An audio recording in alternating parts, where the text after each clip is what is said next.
Welcome to new TV Telugu. Star heroine Rashmika Mandanna ప్రధాన పాత్రలో నటిస్తున్న యాక్షన్ థ్రిల్లర్ మైసా నుంచి ఒక ఆసక్తికరమైన అప్డేట్ వచ్చింది. ఈ సినిమాలోని ఒక కీలకమైన పాట చిత్రీకరణ పూర్తయినట్లు చిత్ర దర్శకుడు రవీంద్ర పుల్లె వెల్లడించారు. తన ఇన్స్టాగ్రామ్ స్టోరీలో సెట్స్ కు సంబంధించిన ఫోటోను పంచుకుంటూ #మైసా సాంగ్ ప్యాకప్ అని ఆయన పోస్ట్ చేశారు. రష్మికపై చిత్రీకరించిన ఈ పాటకు ప్రముఖ కొరియోగ్రాఫర్ బృందా మాస్టర్ నృత్య దర్శకత్వం వహించారు. ఈ చిత్రం ప్రకటించినప్పటి నుంచే ప్రేక్షకుల్లో భారీ అంచనాలు నెలకొన్నాయి. ఇటీవల కేరళలో ఈ సినిమాకు సంబంధించి ఒక సుదీర్ఘ షెడ్యూల్ పూర్తయిన సంగతి తెలిసిందే. ఆ షెడ్యూల్లో స్టన్ మాస్టర్ కేచా కంపాక్టీ పర్యవేక్షణలో భారీ యాక్షన్ సన్నివేశాన్ని చిత్రీకరించారు.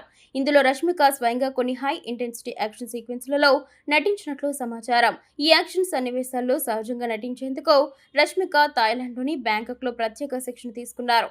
అక్కడ రోజు 8 గంటల పాటు శ్రమించి అంతర్జాతీయ నిపుణుల వద్ద అధునాతన stunts, hand to hand combat వంటివి నేర్చుకున్నారు. ఈ చిత్రంలో రష్మిక ఒక గిరిజన యువతి పాత్రలో కనిపించనున్నారు.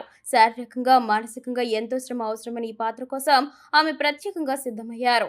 అంతర్జాతీయ యాక్షన్ డైరెక్టర్ ఆండీ లాంగ్ ఈ చిత్రానికి స్టంట్స్ పర్యవేక్షిస్తున్నారు. రష్మికతో పాటు ఈశ్వరిరావు, గురు సోమసుందరం, రావు రమేష్ కీలక పాత్రలు పోషిస్తున్నారు. శ్రేయాస్ పి కృష్ణ సినిమాటోగ్రఫీ అందిస్తుండగా జేక్స్ బిజయ్ సంగీతం సమకూరుస్తున్నారు.